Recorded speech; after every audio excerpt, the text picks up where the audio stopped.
Welcome back. I am absolutely thrilled to have you here for this explainer because today we're setting the stage for a really uncompromising dive right into human nature.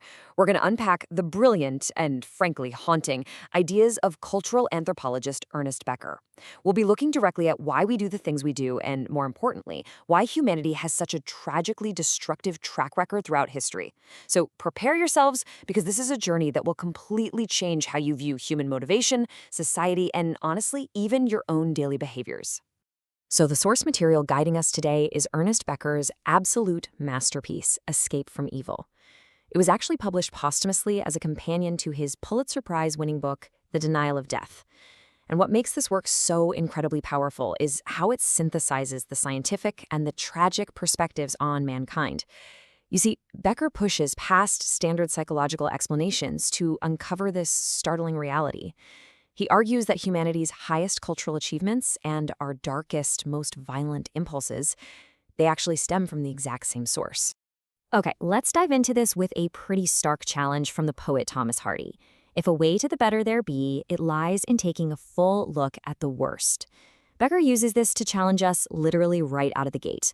Before we can even begin to understand human evil, we have to take a visceral, completely unflinching look at our biological reality. We really have to strip away all those romantic ideas we hold about ourselves and just look at the bare mechanics of life on this planet. To do that, we have to understand the human condition as being caught between two fiercely opposing forces, appetite and ingenuity. Let's look at appetite first. Man is fundamentally an animal, and Becker describes earthly, organismic life in almost sci-fi nightmare terms. It's this gory spectacle of mutual devouring. Life is just a constant struggle to feed, where digestive tracts fitted with teeth basically tear away at whatever flesh they can reach. To survive, organisms literally have to consume other organisms. But then we have ingenuity. Man is the only animal cursed with a burden of consciousness. We have the exact same appetite and drive to survive as a primitive organism, right? But our minds are ingenious enough to realize that our own death is completely inevitable. We know, for a fact, that our physical bodies will eventually fail. And this brings us to a really fascinating concept formulated by anthropologist A.M. Hocart, the idea of prosperity. For all animals, once they're fed, their frantic, all-consuming task is just to hold on to life at any cost. Well, in humans, this organismic craving becomes conscious, and we call it the search for prosperity. Just like any other creature, you and I universally want to maintain a high level of functioning. And because we consciously recognize this need for prosperity, it logically follows that we identify anything that cuts it short, namely disease and death, as the ultimate evils of the human condition. We are absolutely terrified of anything that threatens our biological continuation. But, it goes even deeper than simple biological survival. Listen to this haunting question from Leo Tolstoy when he was facing his own mortality. He asked, "Is there any meaning in my life that the inevitable death awaiting me does not destroy?" This perfectly captures mankind's age-old dilemma. We don't just dread the end of our biological heartbeat. We dread insignificance. We desperately want to know that our scurrying around on this earth left a trace, that our lives actually counted in some larger scheme. We want to believe that the inevitable death of our bodies doesn't just completely wipe away our meaning. And because mankind just could not live with that unbearable prospect of death and insignificance, we invented culture. Culture, in Becker's view, functions as a supernatural defense mechanism. It gives us what he calls an alter organism.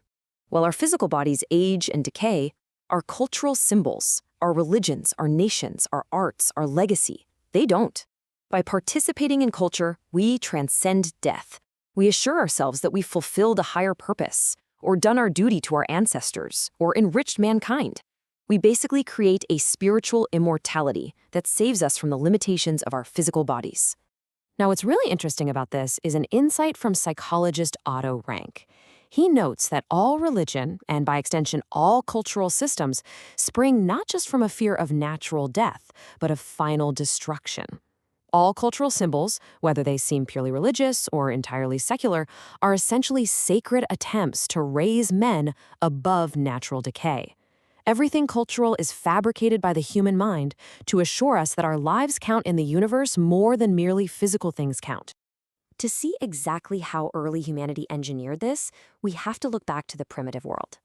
When we look at ancient societies, it's so easy to view their elaborate dances, customs, and ceremonies as just, quaint traditions. But Becker argues that these were actually highly practical technologies. Ritual was quite literally a pre-industrial technique for promoting the good life and averting evil. Early humans engineered these rituals because they genuinely imagined they could control life, transfer energy, and overcome the terrifying randomness of the natural world. And this brilliantly illustrates the lengths mankind will go to control that life power. Primitive methods were highly specific. A warrior might extract the spirit from an enemy's scalp. Australian Aborigines performed incredible totemic increase ceremonies, imitating animal births to literally try to manufacture more kangaroos or emus. And they designed rites of passage to symbolically die and be reborn. They were constantly elevating the soul to higher states of superhuman power and durability. By performing these actions, they believed they were securing prosperity and avoiding the random accidents that make life feel precarious and meaningless. If we break down the actual mechanics of these early rituals, we see a really logical, step-by-step process. Early humans couldn't fix a broken universe with a wrench, right? So they built a ritual altar as their machinery. That's step one. Then they performed a sacrifice. And finally, they used that mechanism to transfer life power and renovate nature. They were basically taking apart the fabric of the world and rebuilding it to their benefit. Just as a modern mechanic meticulously carries around their tools, primitive man scrupulously built altars and used charms to repair the physical world and protect their own survival. This intense need for ritual also explains a truly fascinating mystery of primitive social structure, moiety organization, which is the division of a tribe into contrasting halves. For a long time, anthropologists were super puzzled by why tribes obsessed over splitting themselves into two opposing yet complementary groups. Well, the reason is brilliantly practical in the context of ritual magic. You simply cannot perform life-generating rituals alone. A person cannot impart life to themselves. They have to get it from a fellow human being. The tribe had to be split so that one half could act as the magical counterpart to the other, guaranteeing the transfer of life power. But this necessary division of people also perfectly set the stage for something humanity still thrives on today: the aggressive expansion of the self-feeling. Remember, our most basic organismic drive is to expand our importance, to swallow up other energy. Because we're complex humans, we don't just do this by eating. We expand our self-feeling by proving our excellence against others. This plays out in team games, boasting, and mocking adversaries. But darker still, this exact same psychological motive is what leads to torturing and killing enemies. We constantly seek to add to our own size, importance, and feeling of immortality by actively reducing and humiliating other organisms. Now, this eternal pursuit of prosperity and self-expansion comes at a massive cost. The philosopher William James captured this perfectly when he wrote about the poisonous humiliations incidental to life's failures. He noted that these create the subtlest forms of suffering known to man, and they are pivotal human experiences. By constantly striving to validate our own immortality projects and by expanding our own sense of self at the direct expense of others, we introduce profound, agonizing suffering into the social fabric. Let's move on and see how this builds to a profound, sobering realization for Becker himself. In the preface to the book, he admits that for a long time in his career, he fought against acknowledging this incredibly dark side of human nature. He wanted a science of man that was hopeful, but the empirical data forced him to recognize that human motives are often fiercely protective of their own illusions and terrifyingly vicious toward anyone who threatens them. This isn't pessimism, guys. It's a stark, objective look at the universal human situation. So, the crucial point is this paradoxical climax. In seeking to avoid evil, man is responsible for bringing more evil into the world. Organisms simply acting on their digestive tracts could never unleash the scale of destruction that humans do.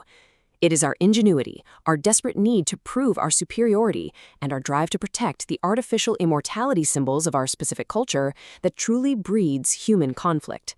When our beliefs are threatened, our very immortality is threatened, and we will commit unimaginable evils against our fellow human beings to defend it. Which leaves us with a deeply personal, provocative thought to consider. Our cultural beliefs, our status, our legacy, these are all mechanisms we use to escope our own insignificance. But at what cost? I really want you to ask yourself, what immortality project are you fiercely protecting today? And what is its unseen cost to others? Thank you for exploring these profound concepts with me. Keep learning, keep questioning, and I'll catch you in the next explainer.